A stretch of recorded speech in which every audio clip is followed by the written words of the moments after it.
How we doing, folks? In this episode today, I'm joined by former Olympian U.S. ski team member Emerson Smith, and also former high performance coach for Steamboat Springs, and also last year's coach of the year for USSA, Lars Johnson. And in this episode, we go through and kind of do a little bit of a preview for the first few World Cup stops on the 2021-2022 World Cup Mogul Tour. So kind of go ins and outs, talk a little bit about the FIS Open that happened in Sweden a little bit earlier in November, and kind of touch on our thoughts and what we think is going to happen for the next few stops as we gear up towards the 2022 Beijing Olympics. So hope you folks enjoy. Now it's on. Continue. That's the buzzer that you were waiting for. This is the first time I've ever been recorded on Zoom. Congratulations. Welcome in. Welcome into the podcast. E-Dog, thanks for coming and doing this. It's easier, a little bit easier in person rather than having all these kind of computers working around. We did have Mr. Troy Murphy blew us off along with Brian Zemba, but I think we might get their picks. I know Zemba said he was working on his, so hopefully by the time we finish this, we'll have a few of the picks in. But a new addition, Lars, newly retired, and gets to talk about a little bump skiing. Congrats on the Coach of the Year for last year too. I mean, really going out with a bang. Yeah, going out on top. Win the big medal and sail off into the sunset. Yeah, I can't take the hardware away from you. At least that's what I've heard. I never got any, but that's okay. Well, it was a little bit, lonely. We missed you at the first, so kind of warm-up event as we're previewing this season's round number 2 of previewing the World Cup Tour this year. It was definitely nice to go. We were in Sweden and we checked out, where were we? Idrefall for the FIS Open there. Good old Idra. Yeah. It was quite the show. It looked like it. I wish I was there. I do say I watched it online, YouTube Live. I wish I was there. There was, as they continued to talk about that, it was record breaking in the fact that it was the biggest FIS event that had ever been held competitor wise and everything else. It was pretty interesting in the fact that they actually brought in 2 whole judging panels. You had one strictly for the men and then one strictly for the women. And that's how they just continued to rotate. And that's how they were able to get it done. Actually, like as far as events go, super, super smooth. Everything ran great. Like, really no issues or holdups there. Yeah. No, it was awesome, which was how many reruns did they have to do? I think Lando was the only one. The only one. Yep. Okay. Yeah, which is pretty good for like impressive. Yeah. 2 days. How many athletes? I want to say it was 186 ish. 180s, and I think day 2 there might have been like a couple more scratches. Couple scratches in there. But is that a record? Yes. Set the record. So yeah, no, it was nice to see all the different nations there together, get a little bit of an idea of kind of what's going on, get the first competition jitters out of the way as everyone's over there in Ruka, kind of prepping for the first few stops on the tour. And it'll be interesting, one of the things we'll have to touch on as we're going through and previewing it is not only the fact that obviously we got the Olympics this year, but they are doing split tours. So you'll have a singles champion and then you'll have a duels champion as well, which they haven't done since 2004 was the last year. I think when Yanni won, I think he won the duel when they did. He might have won both. He might have won singles and duels that year, but he definitely won the duels. So they'll have a duels tour as they try to kind of push to get dual moguls into the Olympics. Is there a combined as well, like an overall? I don't know if they're going to do a combined. I mean, I think that's originally why they went away from it was to do just like the combined combined overall champion. Gotcha. But I'm guessing is that they won't do it because they're trying to make it separate so they can make it its own like Olympic sport. Yep. So I don't know that they would do other than like the overall combined with aerials and skier cross and everything else. So, I mean, it makes sense that they wouldn't do combined, I think. Just one more thing to the ballot, right? They're just trying to push duels, just push duels. Right. Put all the money and resources into that. No, definitely. So what I guess as we preview Ruka, I mean, obviously Idre is going to be a little bit of a different course. a little bit flatter. But I mean, this year really had some teeth. I know you watched on the live on the YouTube, but it was definitely pretty gnarly. I was definitely happy I was retired for certain parts. I was like, luck out there, guys. You got it. It reminded me of one of those Killington Norham's nice glacier ice in between the bumps. Yeah. Really firm it up for him. Oh yeah. No thanks. No thanks. Yeah. No thanks. But I mean, I was a little jealous you got to watch it at home on the couch. Yeah. That's kind of, there's a nice aspect. It's nice being there in person, but then at the same time, you know, being up early, getting to watch Lando and all your skiers there. It was fun to watch him ski again. He was the only ex-athlete that I've had that was there that's still skiing. Still skiing. So it was fun to watch and show support. So it was fun. But also like seeing the Wasatch freestyle jacket, seeing the Park City jacket in the coaching corral. Like, Emerson.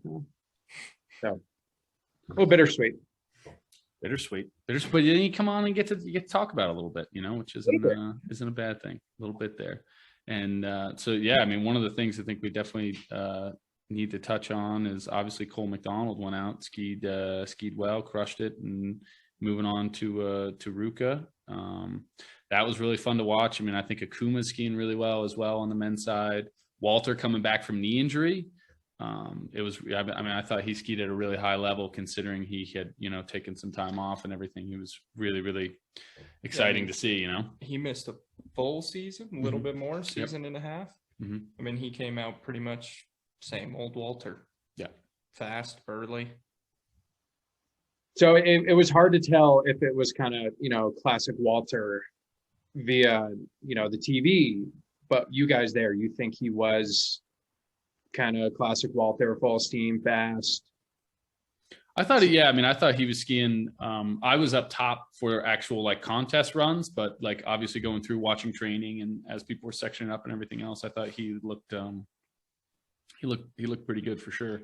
And the first day of competition for sure, the course like had a lot more teeth to it. I mean, it was really, really gnarly that first day. And then it wasn't also super windy. I can't remember because the second day of competition, the course was like in much, much better shape for sure. It froze up before the first night and just, it was bulletproof all morning until finals. It's like Waterville in the morning. 2018 Nationals. Yeah, it was definitely firm, but it was the other thing definitely to touch on, at least on the women's side, those Japanese girls skiing super, super well as they kind of gear up for Ruka.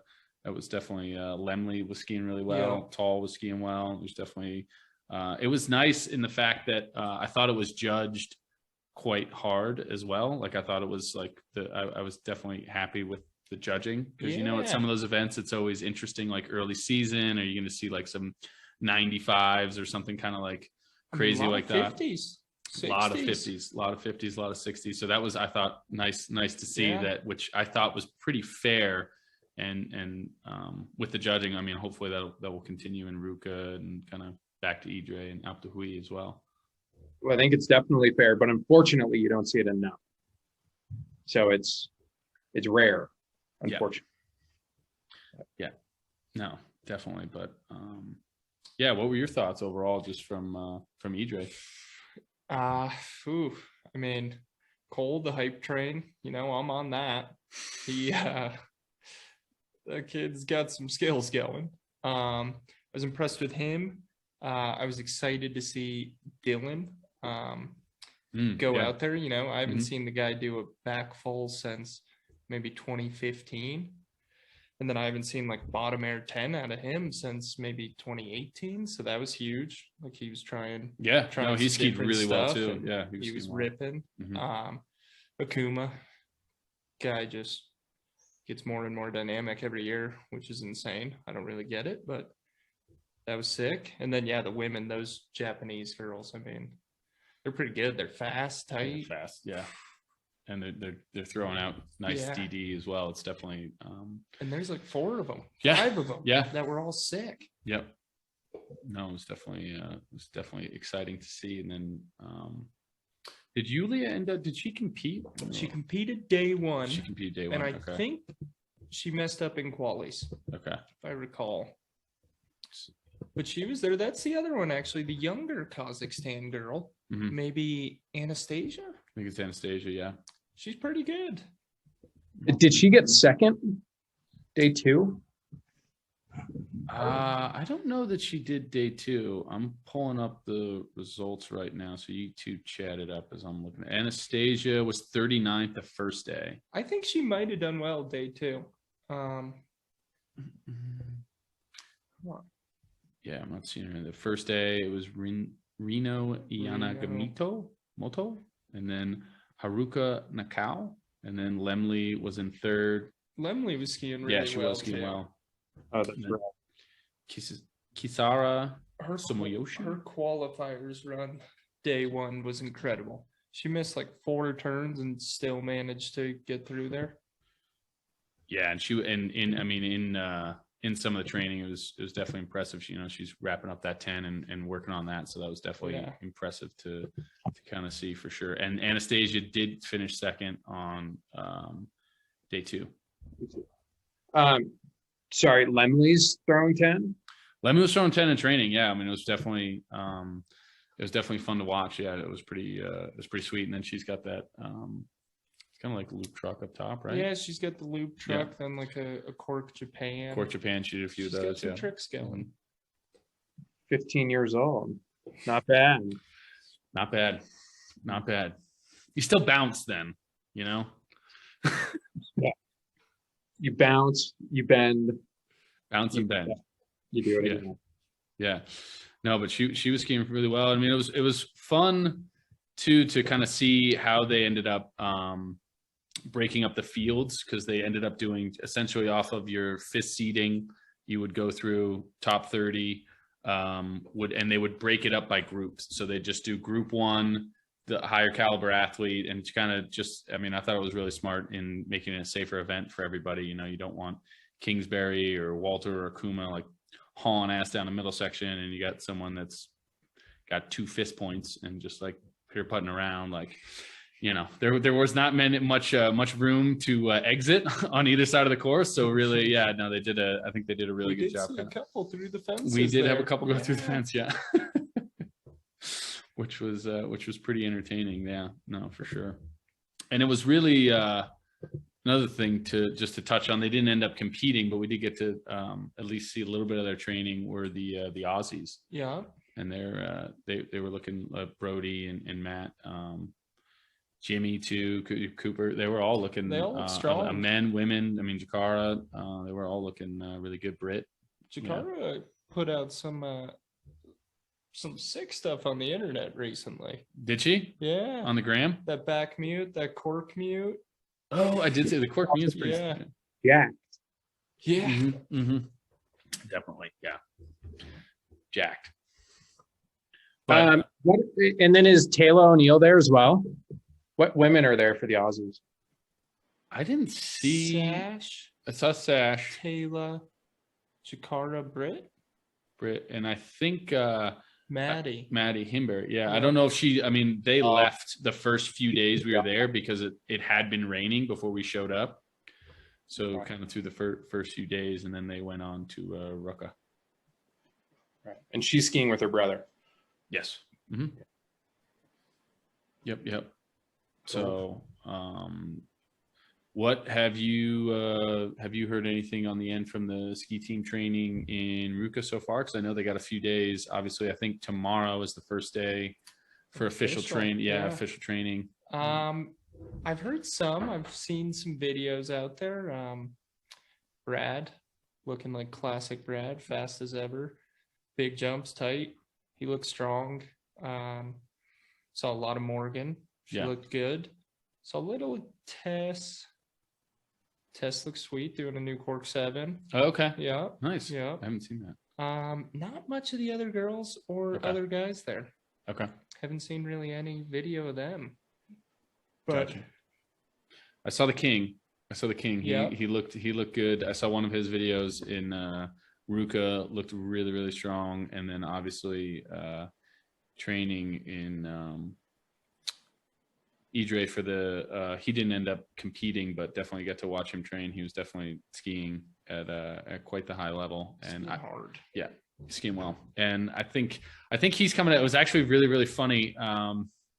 I hope somebody got a picture, but it was definitely odd seeing him in the 2-bib, because at the FIS, so like he had the 2-bib, Akuma had the 1-bib, and I don't know how they ended up divvying that up. It was just off of FIS points. They both have the same amount, but I thought it was like, when's the last time he's had that's got to be like Bilodeau 13 or 14. Like, when was the last time he had the 2-bib? I was thinking he just knew he wasn't competing, said he'd be nice, give it to someone for an Yeah, event you guys, this year.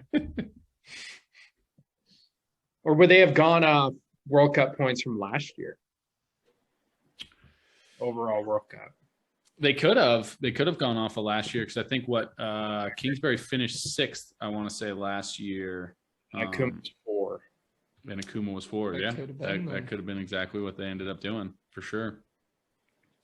So looking at those, glancing at the standings, another one, Ludwig, we didn't get a chance to see. I know he's kind of coming back from injury, but he should be good to go for Ruka. I know he obviously had a really strong year last year, and going into Olympic year, he usually will step it up a notch. That's the other interesting thing, is people are kind of vying for position and everything else. It always makes for an interesting, and I think a little bit of a heightened level of anxiety and stress when you're going into an Olympic year. Emerson, I think you can speak to that a little bit for the last 4 years, the last go around. Yeah, no, it's stressful. That's kind of one guy I was thinking about. Last Olympic year, underperformed in probably the last 8 years of his career. What do you guys think Cabot's got for us this year? I think he's Lars, I'll let you go first. I don't know, because when I think of the Olympic year, I think of who's going to perform, and one of the first people I think about is Ben. Mm-hmm. Yeah, I don't know. I've seen him train. I've seen him in Australia, Zermatt, Idre, everywhere, and he's one of the best people on the course day in, day out. But I have no idea. Yeah. When the time comes to perform, sometimes he does, sometimes he doesn't. And, for instance, like my biggest question, and I never talked to his coaches about it, but like Deer Valley last year, singles, quals, finals, and he made it into supers. Back full, back X, back double full, back X. So I don't know his air packages. I know his jumping, and it's good. And I think it's better than back X worthy. So I don't know. I don't know their game plans. I'm not sure. He's a wild card. Well, I know from he was on the podcast earlier this year, and I know from getting to talk to him then, he had gotten a new sports psych, which he was pretty pumped on, and was really seemed to be process orientated and kind of being in the moment, and really so I think he's going to be, I think he'll return to kind of form. I think he's going to get that monkey off his back with the O show, and he has been there before and done all that now, whether it's in the bag. Right, he's got a couple in the bag. So I think we actually talked about that a little bit in the podcast, kind of coming back from that, especially as if you look at those results in his career, he's climbing, and then not just a little step back. It was definitely a little bit of a drop, major drop down. I think he ended up 30 something on it was low on the tour. It was whoa, he's peaking up to, I think he finished 3rd the year before, or 4th or something on the overall, and then kind of had a rough go. And he's I think definitely learned from it, and I think he's made some changes. And obviously, like I said, he's got a sports psyche he seems to be really happy with, and he's definitely I think he's got the right approach heading into the season this year. So I think it'll pay dividends. He seemed confident, and I know the French team they were not in Sweden in Idre for the FIS Open, that early season event. They were actually training in Teen, and I heard they got a course cut that was the exact same specifications as what at least the first World Cup in Ruka, pretty much the exact same course, whatever mountain they were at. Obviously going into Olympic year, you get some more resources and good stuff like that. And they were able to kind of make supposedly a pretty pretty nice replica of what Ruka is like, and they didn't have anyone else training there, so it's kind of nice. You don't really have any distractions or anything like that. You kind of go right back. Well, Nice. he looked good on that course then. So He that's a win. When did he start the new sports psych? Do you know? I want to say it was probably within the last 6 months to a year, somewhere in that kind of time frame, that he decided that he wanted to make a change there. And it is always interesting, like talking to different athletes about that and different people, because some people don't think that that's an important thing to do. They're like, I'm all set. And then you run into others that are like, I really need to do that. It's really, so it's always an interesting, I remember when Heather McPhee was on, she really talked about how she was like, I don't need a sports psych. There's nothing wrong with me. Like, I'm perfectly fine. And then I think it was a conversation she had with her mom, and her mom's like, you run 30 miles, you lift all these weights, you do absolutely everything you can. Like, why wouldn't you do the same thing for your brain? Like, why wouldn't you go through and like, I think like light bulb went off, and that's when Heather started kicking ass and taking names. And then Mick talked about it a lot on your podcast. Yeah, no, definitely. And after every event, he relies heavily on it. And I think it's more athletes should, for sure. Well, I think at the same time with Mick, I mean, it's a different level because he not only is super competitive, I mean, he's really, really competitive. He may be friendly on the surface, but that's one thing that definitely came through in conversations with him and everything. I mean, the guy clearly wants to win, loves winning, does not, I mean, he coined it back to his brother really being, one of those driving forces for him. And it comes through that he's just super, super competitive. And the other thing is he just absolutely loves mogul. Like the dude is like obsessed with mogul skiing. It's super, super, when you're a mogul nerd like me, it's really fun to be able to like talk about like, oh, I remember Ruka in 07. Yeah, the course was like 250 instead of like 235. And, the line was a little to the left or whatever else. But yeah, I mean, he's definitely the king of being prepared. Like his preparation, I think, a lot of people could learn from. It was interesting when because he was just coming back from his back when I talked to him on the podcast, and he was just talking about how he couldn't be at certain places, but I mean, he was doing all the research on the courses from the year before and looking into all the different, even if the course might not have been the same, but okay, what was the entrance? What was the exit? What could be, those little visualizations, little keys, even if the turns aren't exactly quite lined up. And, it's a really, really fascinating. I mean, if mogul skier out there, it's definitely like the one to listen to. And, it's interesting with a lot of these podcasts that I've had on, there are a lot of those simple things, but the people don't actually take the step. That's the interesting thing. Like the information is there, and then you actually have to go through and like do that work. And that's the part where it's funny to see how that gets lost in translation. It seems like a lot. All the little details. Well, I feel like I've been rambling this whole time. So let's talk a little bit about what are you guys thinking for Ruka, Idre, kind of the first few World Cups of the year? Like is there anybody you think is going to come out surprise, or what like expectations do you guys have from maybe nation we haven't even touched on yet, or whether it's US, could be Canada. Elliot Valancourt, he skied really, really well that first day. I think he finished, but he was second or third. He was third, right? Yeah. And definitely a career best for him, just in the fact that event was like super, super stacked. It was definitely a loaded event. I know he was pretty fired up on that, and he skied really, really well. So surprises, who's going to stick out? Well, unlike you guys, I haven't seen a lot of mogul skiing. I've seen the live feed. I've seen social media.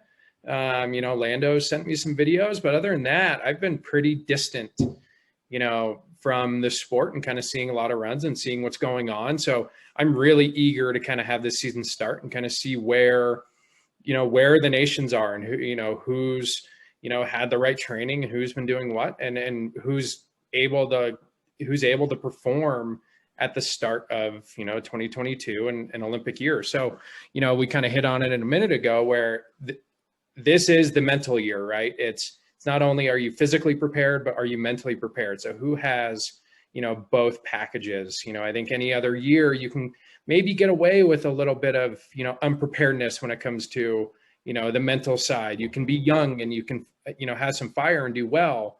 But as soon as you bring those Olympic rings out, it's a totally different atmosphere, right? So I think I don't think we're going to see a lot of big surprises. I don't think, coming into Ruka, and, I kind of thought about who would be my top three. I obviously think we're going to see the big hitters. You're going to see Mick. You're going to see, I do think Kvet will be in there. You're going to see Akuma, Perrine will be up there. So you're going to see the big hitters, and they're going to do what they know best. And based on the fact that it is an Olympic year, and, the mental stress is so much higher than any other year, and it's the start of the new year. So I think it's going to be all kind of the same guys. I don't see a lot of surprises, coming forward out of Ruka. Yeah, I definitely think that I think is really, really good call. Yeah. And the fact that there is that pressure and those key guys really do step up. I think that there's always a couple that usually pop up, but on Olympic year, it definitely is more rare. And I think it will be interesting to see if anybody's going to be able to really kind of consistently challenge Mick or Perrine. I mean, that's kind of what the issue is, right? I mean, there's always people that have one event here or there, but I think on the whole, that's what makes Kingsbury so great, is that he's so consistent and he's got it so dialed, and he's clearly going to be hungry going into an Olympic year. And he's also got all of the artillery he needs, where he can back down a run or say, Perrine, I would say pretty similarly. I mean, I think sometimes it seems like she loses a little bit of confidence in that D-spin. I know it seemed like towards the end of last year, it was originally started out on the bottom air, and then she moves it up to top. It just seemed like if there's that part, I don't know. It's just something I noticed kind of watching in Kazakhstan and everything else, that maybe she lost a little bit of confidence in that thing, because she did not seem, and that could have just been game plan. Like maybe it was better to do it up on the, up there or whatever else, but it seemed like she was definitely struggling with that a little bit. But I know watching her early season stuff, she's been doing, I think, cork mute or cork with a grab or something else. And obviously it's easy to do that stuff in hood and, or a couple bumps like skiing into a course. I mean, as you guys know, it's a completely different game when you're doing that into a top to bottom competition day in, day out. I mean, that's, it's always fun to see those pictures and those people progressing at hood or on those jump sites. But once it's game time and you're in that short little course, those landings seem to be a lot shorter, and it seems to mess around with things a little bit, Yeah. I kind of agree with both of you. I think we'll see a lot of the heavy hitters coming out. I think a couple young guys might break through in there. Mm-hmm. I see So Matsudo. I thought he skied great in Sweden. He's got a lot of firepower. He's got like a 7 grab and then did a huge 10 grab down there. I think Cole's going to break into that top 5. I don't know if it'll be in Ruka, but you put him back on Idra, he's got to have confidence there. Mm-hmm. And then the other one I'm excited to see if he got starts is Daichi. I know the Japanese were competing for starts in Sweden. Mm-hmm. I really hope Daichi got starts. I would love to see him in a duels gate again. Mm-hmm. That would be incredible. So I'd love to see him there and do something again. That'd be awesome. I think too, word on the street is Nick's over in Ruka just firing off 10 to 14 constantly. So talking about Mick being able to lay off some runs, that's a heavy run right there, which I'd love to see that put some pressure on some of the older guys on tour and get rid of some of their comfort. I think that'd be great to see. Mm-hmm. And then on the women's side, Japanese girls I think are great. The US team is pretty much the best women's team out. So I don't know. I'd love to see them kind of knock Perrine off the top going into the Olympics. I think that'd be sweet, but it'll be interesting to see if they do it. So Nick, Yeah, I don't get that information, so I love hearing the fact he's just firing off 10 to 14. Yeah. And I Sweet. don't know if he's doing that tail grab he has in the 10. I hope he is. I only saw it on water, and I mean, you didn't see him really miss it ever. So you'd have to imagine he's doing it there. Yeah. I mean, he's got all the talent in the world. Yeah. So No, it's one of those things that it's funny. We've been chatting for a while and we haven't brought Nick up yet, and it's one of those things where obviously he was rookie of the year last year, and I haven't seen like any of it, and I really haven't been on social media that much lately, even when I was in IDRA, but so I haven't really seen any of his training from in Ruka and everything else. I know he had that Q&A that he did with FIS, but yeah, no, I mean, if he's firing off 10 to 14 and the confidence is growing, because he did it in Ruka last year, right? I mean, He's done it. First guy to, and so, I mean, going back to Ruka, it's probably got to give him some confidence. And I know he's 1 year older. Sorry? He's 1 year older. Yeah.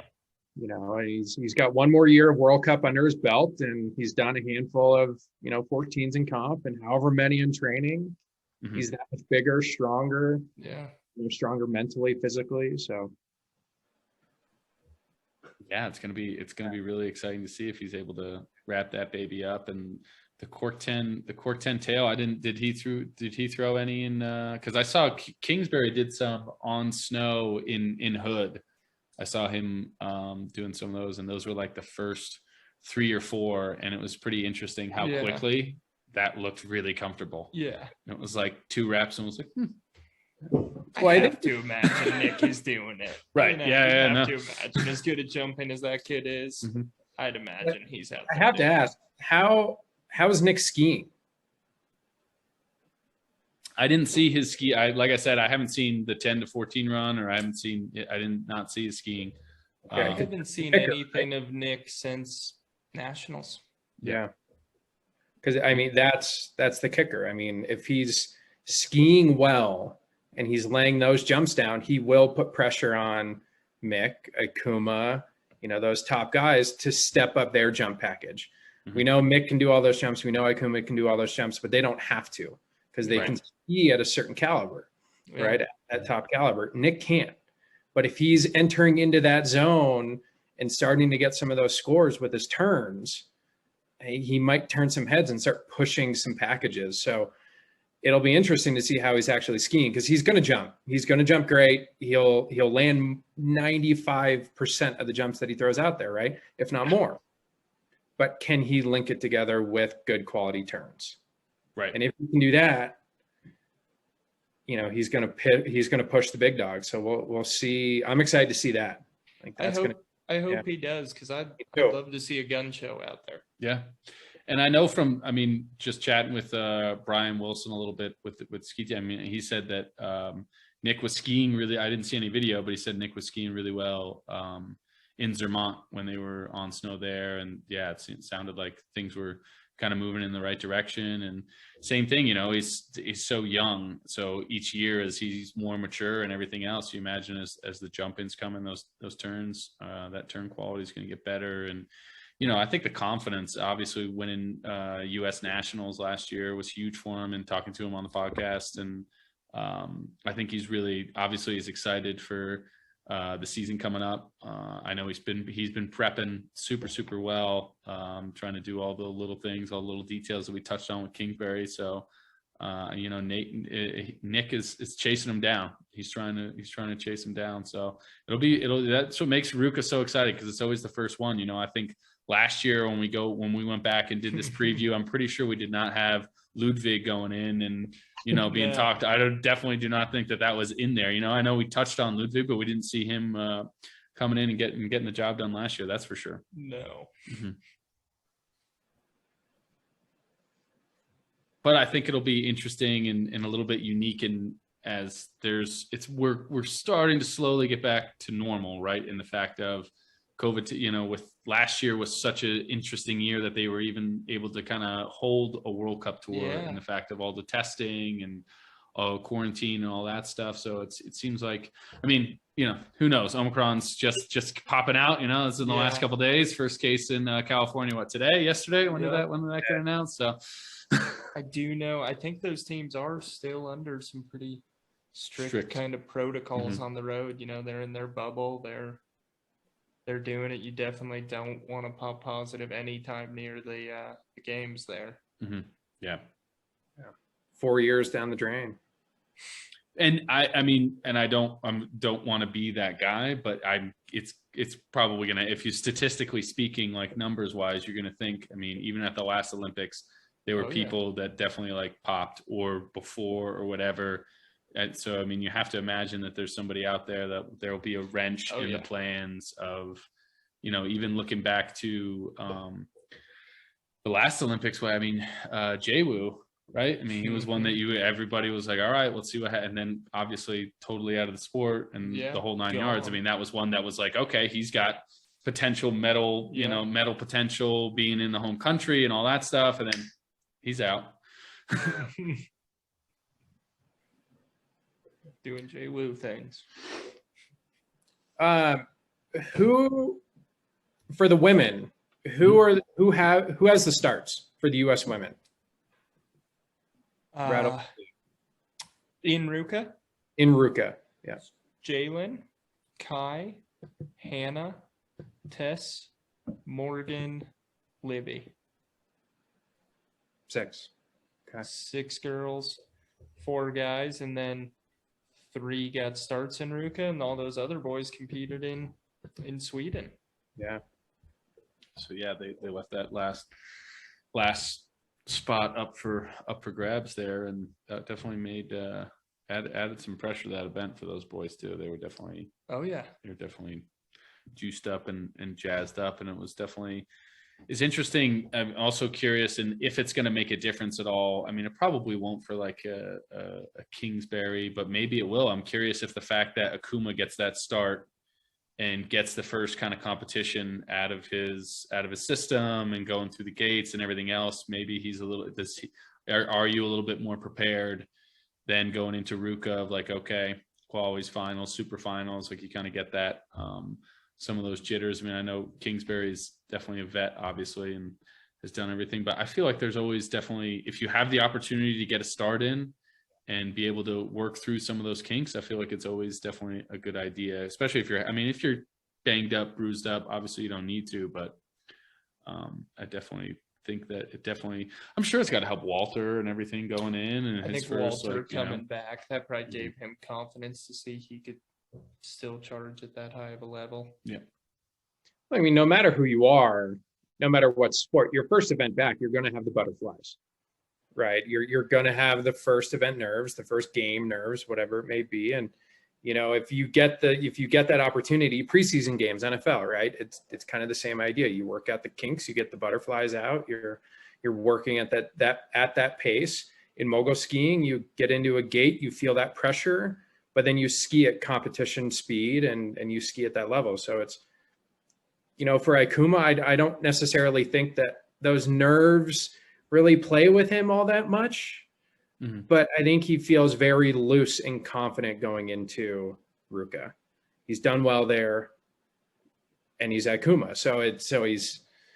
I see him. So if we're going into picks, I'm just going to say it. I pick Ikuma. He's going to take it, Ruka. I'm just going to say that. Whoa. Hot take. Okay. Yeah. Okay. Interesting. Okay. I don't think we were on that part yet, but No. That's like fine. good, We can pepper them all in. You know, that's my pick. That's your pick. Okay. Interesting. I mean, another thing that would be I think we should touch on just a little bit more that we haven't given too much light to is the defending World Cup champion getting his first ever title. I know it was in a shortened season or whatever, but Matty Graham, I know from his training videos, he was skiing really well, and I've seen some of his stuff from over in Ruka and in Idre, and he's definitely skiing well and looks, you know, he's got such a dynamic turn too when he's on and he's really feeling good mentally and physically. I think it's going to be really interesting. Those top 6 guys, you know, who's gonna kind of burst in and who's gonna really bust through and crack in there, because it's gonna be interesting. It is. But you're picking Akuma, okay? Who you got in a 2 and a 3? Who do I have in a 2 and a 3? I have Mick 2. So I have Akuma 1, Mick 2, and then I have Matt 3. So You know, you based- don't think Mick's messing up? You think Akuma's just straight up taking him? Yeah. Damn. Okay. Mhm. All right. straight up. Wow. Straight up. Yeah. Well Yeah. had. Yeah. I like it. But with it being an Olympic year, I don't see Mick. He's not going to slip. No. Right. No. This is his prime time, right? And he loves Ruka. Mhm. I think he's going to get beat. Interesting. Dang. Interesting.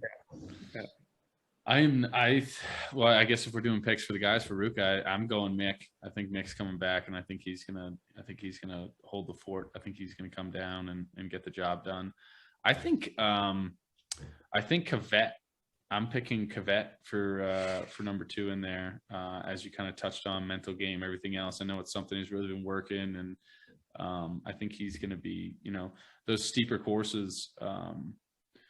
The pitch change, and he's got such good dynamic skiing as well. I think that'll come through. And I got Matty Graham in 3rd. I think Wow. Matt's coming out. I think he'll be. That's I a think he'll be on classic podium right I think there. he'll be on the podium, and I think Akuma's just on the outside.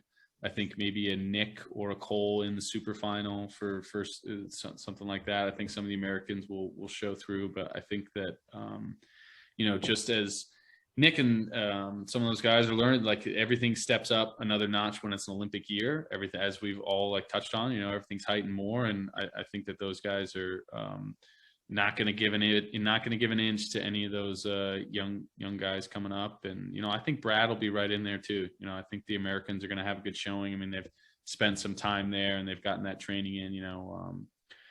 They've been over there for a while skiing that course, and I think that they'll show up. I hope so. E-Dog. I got the classic. I think the King's winning. Ruka, Mick, he gets so fired up there and he lights it up every year. I don't think he'll get beat, but then I'm gonna, I expect big things from the guy. I think Cole's gonna take a silver there. Nice. I do. Nice. Yeah. Yeah. My Sure. call on that kid is if he just doesn't blow it, he's right in there. Yeah. And then I'm gonna go with just a Cabot in a 3rd. Yeah. Kevin. Cabot, I don't think Cabot's gonna mess up this year. Mhm. I think this is gonna be his Olympic year. Put him in there, give him a real shot at it. But yeah, I'm thinking Cole for a silver. Okay. Okay. I don't Yeah. think Mick's gonna let anyone beat him there. Mhm. I have to imagine in a super final, Mick's gonna be the last guy at the top, and Yeah. he's gonna do whatever it takes to win that one. Mm-hmm. Yeah, and that's going to be the interesting thing, and managing those nerves. And it's it was funny just to see the difference at the FIS Open. It's one more run. Yeah, It's one more run. it's one more It's run. one more. So you're in a good spot, and all right, you got to go do one more. And I think that's what gives Kingsbury or one of those guys such an advantage, is the fact that they've been there and they know the ins and outs of the course. And so that's why I'm curious to see. Cole's clearly got the potential, and the kid's skiing out of this world. So the sky is the limit with him, as we touched on in Idre. I think he's really just scratching the surface of what he's capable of. But I think that'll be interesting to see. What do you guys got on the women's side? What do you got stakes in the game? So if you don't need to make picks, that's we had some years in the past. I had some other stakes in the game, so I would just leave my comments to the side, and the I'll other give it guys a would make pick, the. why It's not? what. Sure, Yeah. Hey. sure. So. You can guess who I'll put in one. Yeah, but, yeah. Well, Lars, we'll let you. Who do you got for the ladies in? Ruka? I have Perrine going 1. Mhm. I'll put somebody else at 1 when she's dethroned. But at this point, she's world number 1. She is the best in the world. I put her at number 1. Okay.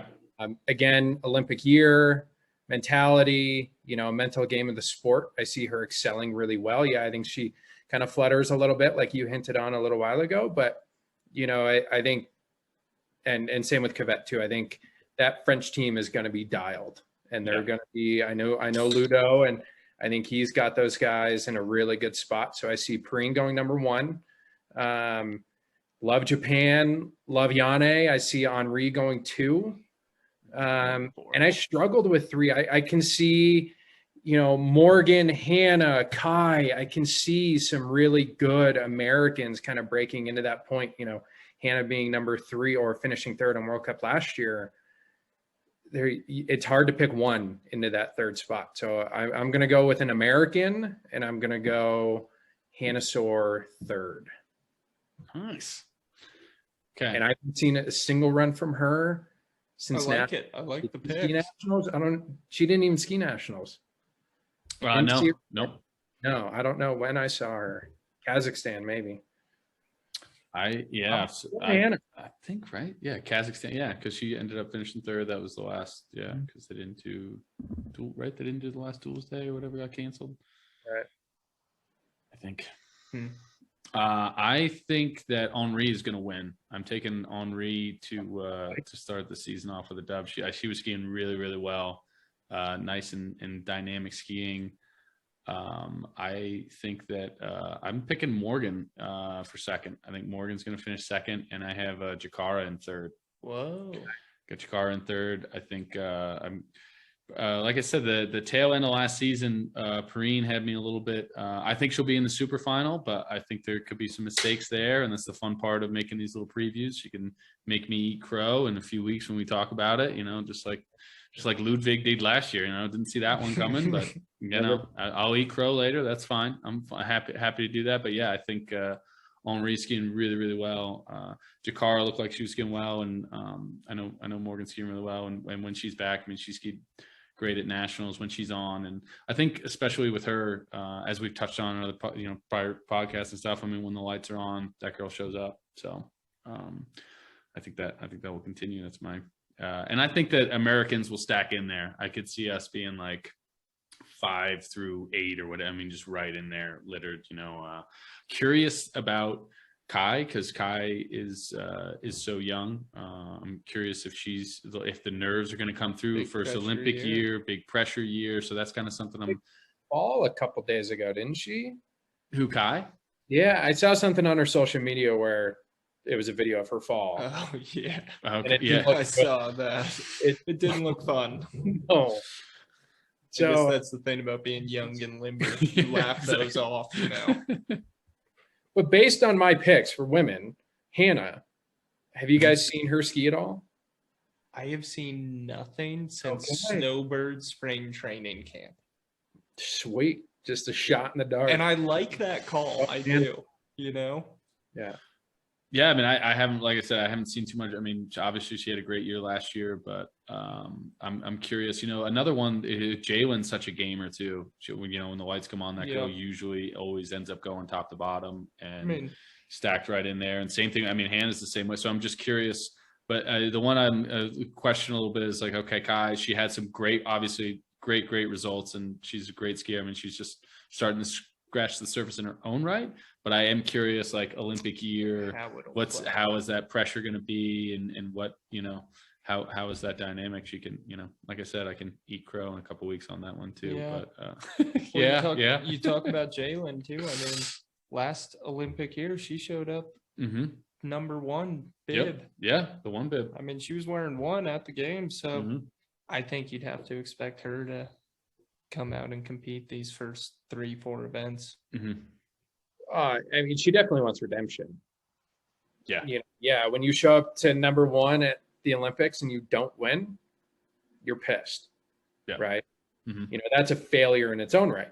She skied great.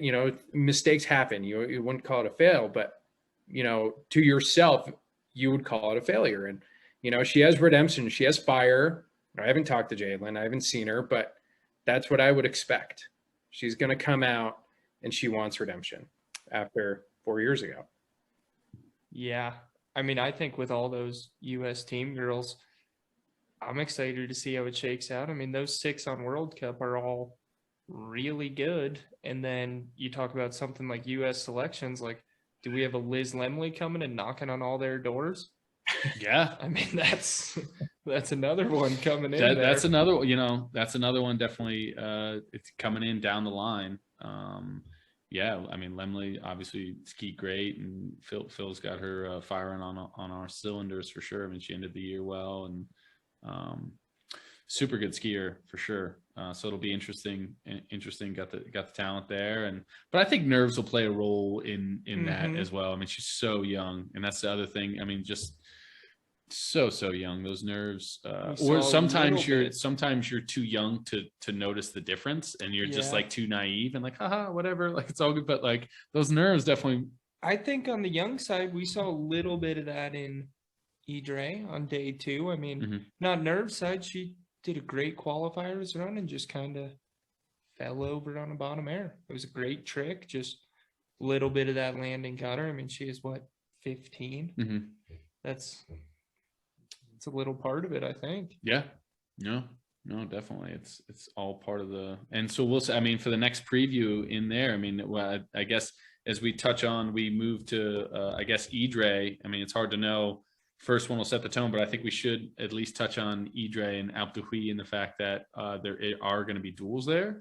Yeah. And so I think we just touch on, you know, a little bit of what is that tour going to entail. I mean, that's its own thing. I mean, the first light bulb that pops into my mind is Brad Wilson. Yeah, I mean, duels. I mean, the kid just is always skiing. Is this his moment? I mean, this globe. He could get. I could definitely see him getting a duels globe this year without question. He's always been such a fantastic dual skier, and I think that'll be fun to.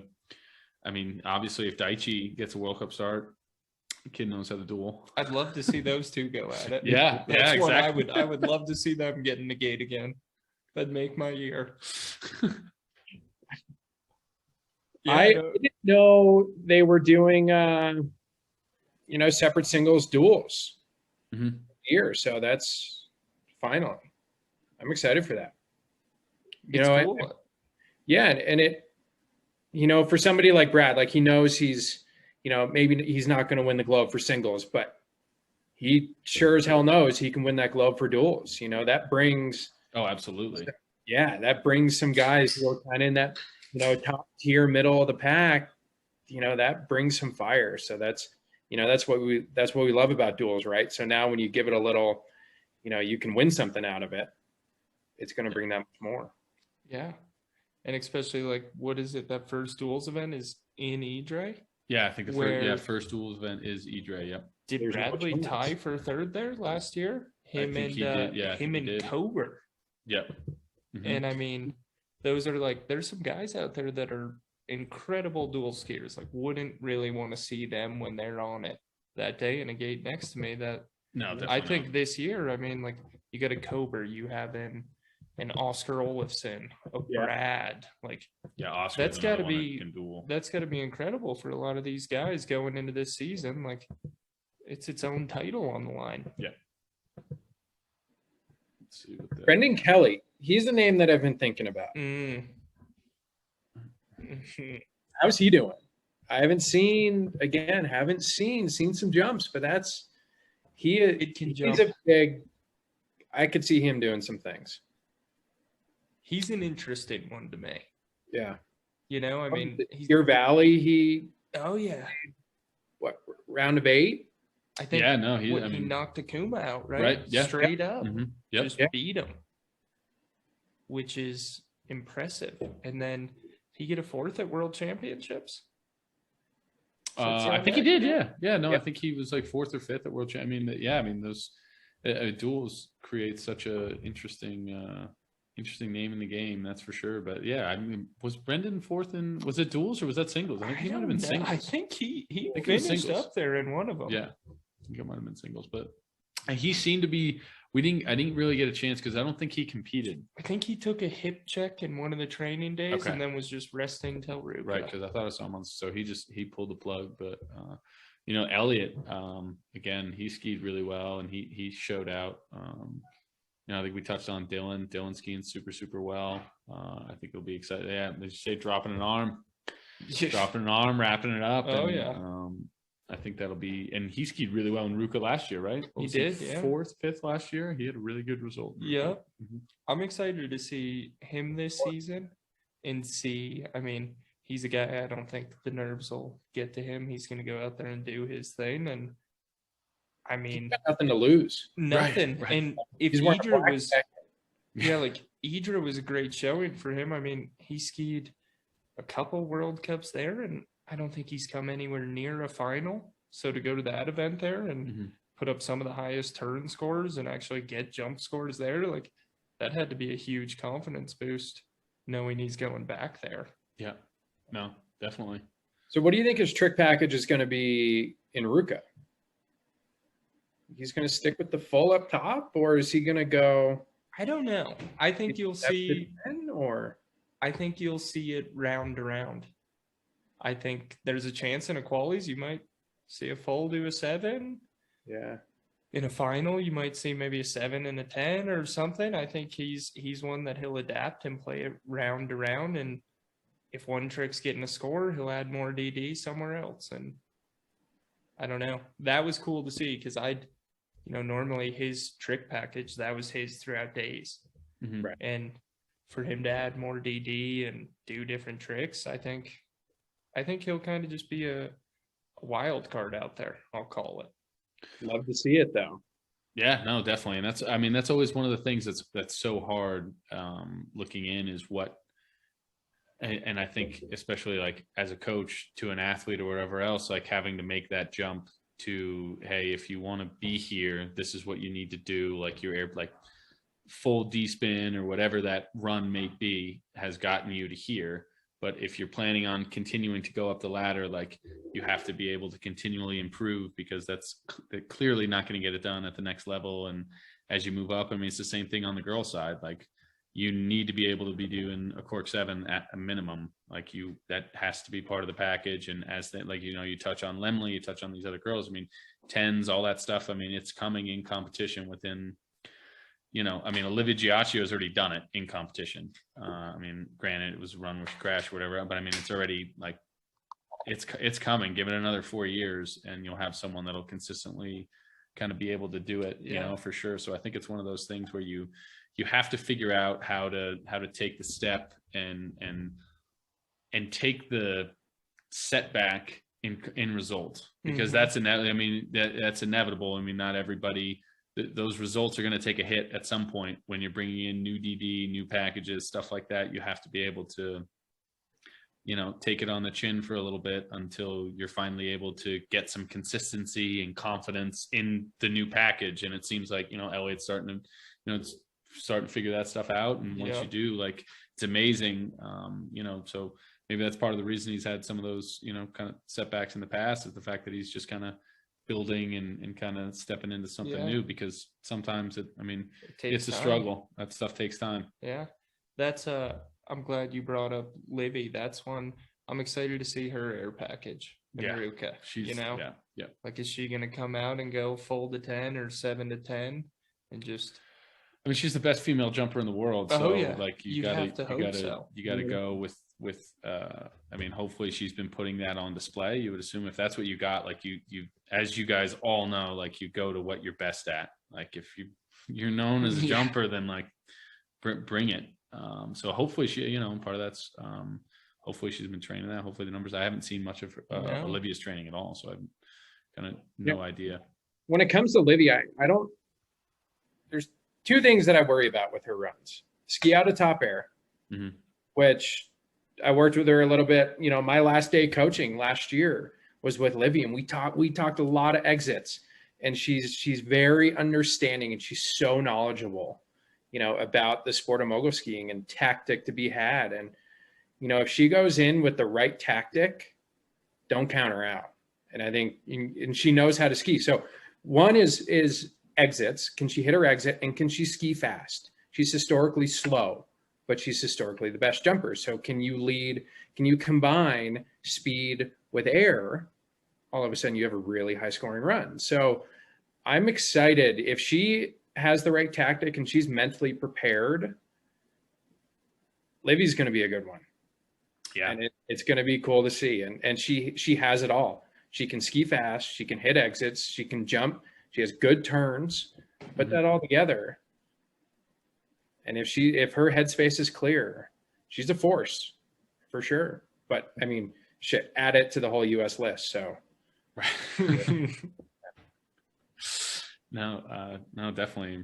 Livy, hit the nail on the head with that. Yeah, no, Livy could definitely be a wild card sneaking in there. And I think we should at least make Idre dual picks. So total wild cards here. So I think we go top 4 guys, girls for Idre, and then we come back. We'll reconvene after Hui and kind of see what's happened after the first few World Cups and see how wrong we were. I think last year, I'm pretty sure it was like either me or Murphy talked about Walter really stepping in, and that's before we knew like Walter had gotten hurt. Yeah. So like I think we had like Walter on the or at least in like the super final or something, and then Walter was out for the whole year. I was like, I mean, I was on the Brody Summers train for Ruka so hard. Yeah. And I think he ended up in like 5th and maybe got a silver or something. That's right. Yeah. He came in he came in big, but I picked him wrong last year. So, I like to pick the ones, I just hope do it. I'm really pulling for Come him. on. Oh, you're pulling for him. Oh yeah, I'm on the hype train. Yeah, put me on. Oh yeah, firmly on the hype train. Yeah, firmly on the hype train. Yeah, big things. Big things are coming. Yeah. So Lars, why don't you start us off? Idre. Idre duels or singles? Duels. We'll just go duels. So we got our first singles out of the way, and then we'll do our pick for duels, and then we'll wrap it up. All right, duels men. I'm gonna go Walter. Okay. Whoa, Good pick. Yeah. Think about mass, right? He's a big boy. It's a flat course. If he's got the right wax, he's gonna go fast. Right. So I'm thinking Walter 1, Brad 2, Oscar 3. Whoa. Okay. Yeah. A little sweet overload there. They're a force. They're a big team. They're a good team, and they're on their home course. Right. That's true. Definitely. And they all love. Who's you got 4th? Mick. Okay. And then you think he's getting beat twice in a row? Damn. Yep. That would be a sight. I mean, that would be. You never know. I mean, hey, I'd love to see it, but that'd be a sight. Women, I'm gonna go Henri 1. Okay. Yeah. Junko 2. Did she got to start? She won both days in Reno won them both in Sweden. What? I think Reno won both days in. No. Yeah, sorry, that's what I meant. Reno. Yeah. Junko didn't. She didn't do very. Or she was what? Top 10. She was top 10. Yeah, Junko was top 10. 7 and 8, like that. Yeah, sorry, Reno. I put Reno 2. Henri 1.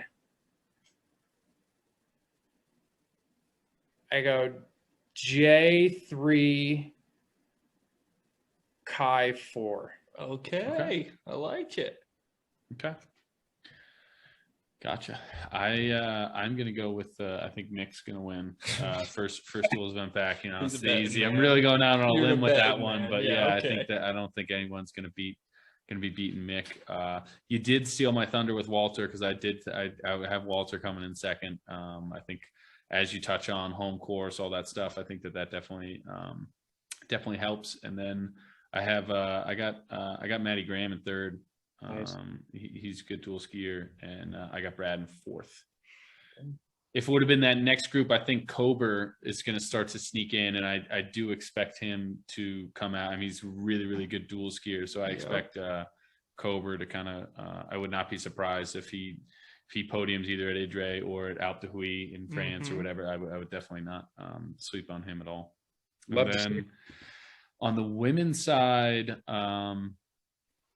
I'm gonna go.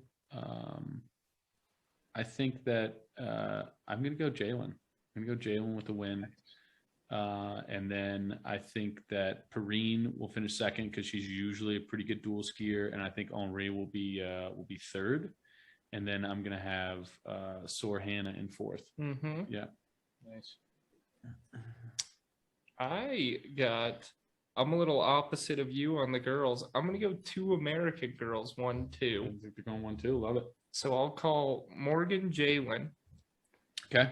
And then I'm going to go 2 Japanese girls, 3 and 4. And I'm going to go Henri and Reno. Okay. Yeah. And then what do you got on the men's side? I think Nick's going to take his first dub, yeah? Oh, okay. Yeah. I like it. I got Nick. He's got the firepower. He's fast, you know. Sorry, did you say Nick or Mick? I got Nick. Nick Page, yeah. Yeah. I'm thinking that's going to be his big time. And I'm going to say a Matt Graham in second. Mick in third, Brad in fourth. Yep. Gotcha. We're really across the board here. Across the board. That's what makes it all. I'm sticking to my guns. I'm regretting the fact that I put Oscar 3. You never know, man. The kids never know. No, but listen, hear me out. And Mick 4, Bob goes, or Emerson, you said you're going to see Mick lose twice. And I said, in Bob's podcast with Mick, he has never lost back-to-back events. That's what makes me think. You think this is the year? This is the year. You think out of the last 11 years we've been watching the guy, this is the time he's choking? Hey, if you pick it right, I'm giving you a well had, sir. Time will tell. At least I don't have any money on this. Yeah. I mean, if there was money on it, Bob went with the safe bet there. He went with the old faithful. I'm just confirming here with Mr. Zemba, because he sent me over some picks, but I'm just trying to determine if that's just the winner of each event or if it's his top 3 for the first one. I think it's the winner of each event. That's what that would lead me to believe. Wow. Of like the first kind of few. I think he's going with the singles in there. Yeah. That would be my guess. Is that how you read that? I mean, you'd have to, or else he's just. It could be auto text. He's in Apex. Oh, he's in Apex. He's in Apex. It's so yeah, it's not late. So. It's only like 8:30. So he's on the job. So he's not. Sorry. Did he draw you pictures? He did not draw pictures. No, just a text came through. So I was just curious. He's got it's Mick Page Mick. So I think he's got Kingsbury. I think he's got Nick Page winning, and then he's got Kingsbury. And then on the women's side, he's got Tess, and then he's going Jakara in Idre, and then he has Perrine winning in France, which I think is definitely a safe bet. Yeah. The French will clearly, I think, do well there. So, is there anything that does he have Nick Page winning? He has Nick winning Idre, I think single. I think he just did the singles events because he just did Ruka, and then so I think he's got Nick winning in Idre, which would be a little bit of a step up. I think he was third last year there. Last year, yeah. Comes out this year, busts out a little bit more air, skis tight. He's a little more dynamic in the turn and tight. Yeah. Fuck.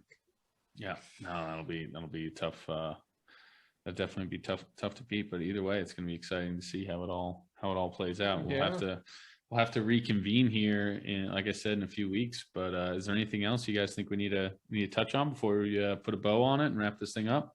Yes. Where's the third World Cup? I think it's Alpe d'Huez. That's what I've been saying. I could be saying that totally wrong. France. You know better than I do. Yes, but I believe that's where it is. I'm gonna have to do my research and brush up on it. Yeah, I know nothing about that. Yeah, definitely. Are we gonna see 2 Frenchies on top in France? Yes.